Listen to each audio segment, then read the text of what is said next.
Hello student, welcome back to my channel. I am Kanchan and you are watching KS classes.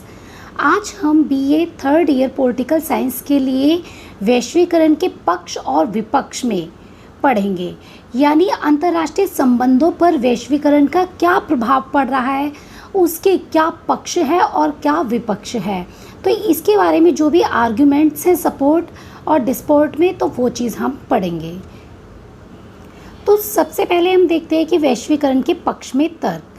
तो वैश्वीकरण के पक्ष में तर्क है, सबसे पहला पॉइंट आता है आपका अंतर्राष्ट्रीय व्यापार का उचित दिशा निर्देशन। तो इससे क्या हुआ है कि वैश्वीकरण का एक प्रमुख उपकरण है विश्व व्यापार संगठन, और जिसका मुख्य उद्देश्य होता है कि अलग अलग देशों में जो भी व्यापार हो रहा है उसका दिशा निर्देशन करना कि किस अकॉर्डिंग टैक्स लगाए जाने चाहिए, किस अकॉर्डिंग नहीं लगाने चाहिए, किस कंट्री को छूट देनी चाहिए, किस कंट्री को नहीं। तो यह व्यापार को प्रोत्साहित करता है तथा संरक्षणवाद को हतोत्साहित करता है। जैसे कुछ विकासशील देश हैं, उनको कम दामों पर टेक्नोलॉजी उपलब्ध कराई जाती है जिससे कि वह भी इस व्यापार प्रक्रिया में अपना योगदान दे सके। अब सेकंड पॉइंट आता है हमारा विकासशील प्रक्रिया। तो यहाँ पर हम देखेंगे विकासशील प्रक्रिया में क्या आता है। तो जो वैश्वीकरण की प्रक्रिया है अभी भी पूरी तरह से डेवलप नहीं हुई है, यानी लगे तो हुए हैं कि किसी भी तरह से पूरे सभी विश्व के देशों में व्यापक रूप से फैल जाए, लेकिन अभी भी ये विकासशील प्रक्रिया है, यानी धीरे धीरे यह कार्य अन्य देशों का अलग अलग देशों के साथ संबंध जोड़ना अभी भी जारी है। तो अंतर्राष्ट्रीय अंतर्निर्भरता का विकास, इसके अंदर क्या हुआ है कि जो वैश्वीकरण है एक जरूरी आवश्यकता बन चुकी है। तो यह असमान तथा निरंतर वृद्धि कर रही अंतर्राष्ट्रीय अंतर्निर्भरता का स्वाभाविक विकास है। आप देखो यहाँ पर क्या हो रहा है, अब क्या हो रहा है कि एक देश को अन्य देशों के ऊपर डिपेंड होना पड़ता है, चाहे वह कच्चा माल को लेकर हो या टेक्नोलॉजी को लेकर हो या किसी भी तरह के जो सामाजिक या राजनीतिक संगठन है तो उनके लिए। तो अब अंतर्राष्ट्रीय अंतर्निर्भरता का विकास हो रहा है। फोर्थ पॉइंट आता है विकास प्राप्ति में सहायक। अगर जो वैश्वीकरण को समर्थक है उनका यह कहना है कि अगर एक देश अन्य कंट्री के साथ जुड़ता है तो इससे सभी लोगों का विकास होता है, यानी जिस भी कंट्री में लोग रह रहे हैं उनका विकास होता है। तो उन्हें दूसरे देशों में क्या तरक्की हो रही है, दूसरे देशों में क्या टेक्नोलॉजी आ रही है, तो उन सब का प्रॉफिट उनको मिलता है। फिफ्थ पॉइंट आता है बड़ी कंपनियों के लिए लाभप्रद। तो ये इससे क्या हो रहा है, तो उत्पादकता के विकास की मंद प्रगति हुई है, लेकिन अगर हम बात करें कि जो बड़ी बड़ी कंपनियां हैं उन्हें क्या प्रॉफिट है, तो बड़ी बड़ी कंपनियों को इससे बहुत प्रॉफिट हुआ है, क्योंकि वैश्वीकरण ने उन्हें वेतन को कम रखने और उत्पादकता लाभ के एक विशाल भाग पर अधिकार स्थापित करने में सहायता प्राप्त की है। यानी उन्हें सस्ते दामों पर मजदूर मिल जाते हैं, सस्ते दामों पर उन्हें कच्चा माल मिल जाता है और ज़्यादा प्रॉफिट वो कमा लेते हैं। तो बड़ी कंपनियों के लिए ये बहुत ही प्रॉफिटेबल है। सिक्स्थ है एकता का प्रतीक। तो यहाँ हम बात करते हैं एकता के प्रतीक की। तो वैश्वीकरण ने एक राष्ट्र को अन्य राष्ट्रों के साथ जोड़ दिया है, तो इसको हम एकता के रूप में भी देख सकते हैं।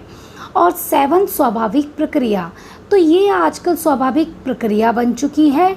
तो इससे क्या है, जो निरंतर विकास है वो किया जा सकता है। कि कई बार होता है एक कंट्री के विशेषज्ञ होते किसी चीज़ को डेवलप कर लेते हैं, तो वैश्वीकरण के कारण वो अन्य देशों में पहुंचा सकते हैं। जैसे आप देख सकते हो कि किसी भी देश में किसी चीज़ की पहले मेडिसिन बन जाती है तो वो अन्य देशों को भी इस चीज़ की सप्लाई करता है। तो हम देख सकते हैं कि वैश्वीकरण के क्या क्या पक्ष दिए जाते हैं। अब हम बात करेंगे क्या है उसके आर्गुमेंट जो अगेंस्ट है, विपक्ष में क्या क्या तर्क हैं। तो सबसे पहला पॉइंट है आपका गैर लोकतंत्रीय। तो इसमें क्या आता है, जो वैश्वीकरण की प्रक्रिया है उससे कुछ ही समूह यानी कुछ ही देशों को लाभ प्राप्त होता है और ये विशिष्ट वर्ग के हितों को संरक्षण प्रदान करती है। अब इन्होंने क्या करा है, श्रम वेतनों को सीमित कर दिया गया है, गैर योजनाबद्ध प्रभाव के द्वारा एवं कल्याण कार्यों की भूमिका को सीमित कर दिया है। तो एक तरह से जब हमारे देशों में कल्याणकारी कार्यक्रम जब कम हो जाता है तो धीरे धीरे लोकतंत्र भी निर्बल बन जाता है। इस प्रक्रिया ने अल्पसंख्यक व्यापारियों के देशों पर दृढ़ नियंत्रण को प्रोत्साहित किया है। यानी कुछ व्यापारी हैं वही आगे बढ़ रहे हैं, जबकि छोटे छोटे जो खुदरा व्यापारी हैं उनका अस्तित्व अब समाप्ति की तरफ जा रहा है। सेकंड पॉइंट आता है तृतीय विश्व के देशों की अर्थव्यवस्था की क्षति। तो वैश्वीकरण की प्रक्रिया ने बहुराष्ट्रीय कंपनियों को एक नवीन संरक्षणवादी व्यवहार करने की योग्यता प्रदान की है। अब इसके अंदर क्या है, इससे क्या होता है कि ये अपनी कुछ नीतियाँ, जो मल्टीनेशनल कंपनियां हैं, ये अपने कुछ रूल रेगुलेशन होते हैं, तो इसके थ्रू अपनी कंपनियों को दूसरे देश में स्थापित करती हैं और सरकार की नीतियों को प्रभावित करती हैं।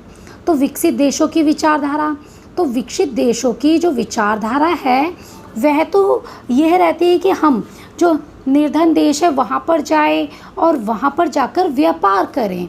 तो इससे क्या होता है, उन्हें कम दामों में मजदूर, कच्चा माल, सब चीज़ प्राप्त हो जाती है। लेकिन निर्धन देशों के लिए यह नुकसानदायक है, क्योंकि हो सकता है कि शक्तिशाली और निर्बल दोनों प्रकार के देशों में प्रजातंत्रीय नियंत्रण को ये धीरे धीरे समाप्त कर दे। बहुराष्ट्रीय कंपनियों की उत्तरदायित्व भूमिका। तो अब क्या है, जो बहुराष्ट्रीय कंपनियां होती है, बड़ी बड़ी कंपनियां होती हैं, तो ये उत्तरदायित्व नहीं होती, क्योंकि यह कभी भी किसी भी वर्कर को कुछ टाइम पीरियड का नोटिस देके उसको आउट कर सकती हैं। तो इससे क्या होता है कि अगर उन्हें कम दामों पर अगर कोई लेबर या हम वर्कर बोल सकते हैं या कोई एम्प्लॉय है वो मिल रहा है, तो अब वो एम्प्लॉय को रख लेगी और जो ज़्यादा पेमेंट उनको पे करनी है उन्हें बिना नोटिस पीरियड के उनको निकाल सकती है। तो इससे क्या हो रहा है कि वो कुछ उत्तरदायित्व भूमिका नहीं निभा रही और ज़्यादा लाभ अर्जित करती है, और इस तरह से ये सारी कंपनियां पूंजीपतियों के द्वारा चलाई जाती है। तो पूंजीपतियों को प्रॉफिट होता है, जबकि गरीब वर्ग को कोई प्रॉफिट नहीं हो पाता। अब बात करते हैं हम फिफ्थ पॉइंट, उत्पादकता एवं निवेश में गिरावट। इससे क्या हुआ है कि जो उत्पादकता और निवेश के विकास दरें हैं वो धीरे धीरे कम हो गई हैं। विकसित देशों की औसतन विकास दर 1971-82 में 0.4% थी, जो अब बढ़कर 4.6% हो गई है। तो ये निवेश में भी गिरावट आ रही है, 75% की कमी आई है। तो पक्षपातपूर्ण अंतर्राष्ट्रीय आर्थिक समझौते, ये जो बड़ी बड़ी संगठन है जैसे WTO हो गया, गेट हो गया, नाफ्टा हो गया, तो ये सारे जो विकसित राष्ट्र हैं उनके द्वारा ही बनाए गए हैं। तो ये उन्हीं को लाभ पहुंचाते हैं, उन्हीं के द्वारा दिए गए सुझावों को ये अपनाते हैं, जबकि ये छोटे छोटे विकासशील देशों की नीतियों को अकॉर्डिंग नहीं चलते, उनकी सलाह नहीं लेते। तो इस तरह से ये पक्षपात पूर्ण अंतर्राष्ट्रीय आर्थिक समझौते हैं। उत्पादकता वृद्धि में असफल, यह इससे वैश्वीकरण से ये देखा गया था कि उत्पादकता वृद्धि ज़्यादा होगी, लेकिन विकसित देश अपने हितों की सुरक्षा के लिए संरक्षणवादी नीतियों को अपनाते हैं और इसमें बहुराष्ट्रीय कंपनियां बड़ा रोल निभाती हैं और कम विकसित देशों की व्यापारिक कंपनियां बड़ी बड़ी बहुराष्ट्रीय कंपनियों की सहायक इकाई के रूप में काम करने के लिए मजबूर हैं। इससे जो विकासशील राष्ट्र है उनकी उत्पादकता बढ़ नहीं पाती। अब हम बात करते हैं 8 पॉइंट की, तो इसमें है वित्तीय तरलता। वित्तीय तरलता में बढ़ोतरी हुई है। वित्तीय संकट अधिकाधिक खतरनाक और चुनौतीपूर्ण होते जा रहे हैं और इससे सरकार और गैर नियमितीकृत वित्तीय शक्तियों के मध्य अंतर भी आ रहा है। तो वित्तीय संकट के आने की संभावनाएं भी प्रबल हो रही हैं। अब हम बात करते हैं 9 पॉइंट, व्यापारिक समुदायों का राजनीतिक दलों पर प्रभाव। तो वैश्वीकरण ने चुनावों में राजनीतिक पर व्यापारी समुदाय के प्रभाव को ज़्यादा प्रभावशाली बना दिया है। बड़ी बड़ी कंपनियां, बड़ी बड़ी वित्तीय संस्थाएं, बड़े बड़े व्यापारी ये सरकार की नीतियों को प्रभावित करते हैं। तो अंतर्राष्ट्रीय वित्तीय संस्था एवं प्रचार माध्यमों के द्वारा सामाजिक लोकतंत्र के समर्थकों को विभिन्न प्रकार की नीतियां अपनाने के लिए मजबूर किया जाता है। अब आता है हमारा 10th पॉइंट। इसमें आता है आय की समानताएं। तो हमने बता दिया है कि जो आय है वो अंतर है, धनी देशों की आय इंक्रीज हो रही है, जबकि जो निर्धन देश है उनकी आय धीरे धीरे कम होती जा रही है। तो इससे क्या हो रहा है कि विश्व की जनसंख्या का लगभग आधा भाग $2 प्रतिदिन की आय प्राप्त करता है और विश्व के 80 करोड़ लोग भोजन में कमी का शिकार बने हुए हैं। तो तीसरी विश्व की बेरोजगारी चरम सीमा पर है। तो थोपी हुई व्यवस्था।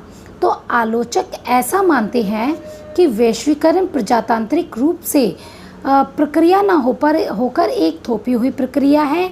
व्यापार उन्मुख होने के कारण यह व्यापारिक उद्देश्यों के लिए व्यापारिक योजनाओं के अनुसार संचालित होती रही है। तो वैश्वीकरण की प्रक्रिया को मजबूत बनाने की दिशा में व्यापार जगत द्वारा अलग अलग प्रचार माध्यमों का सहारा लिया गया है।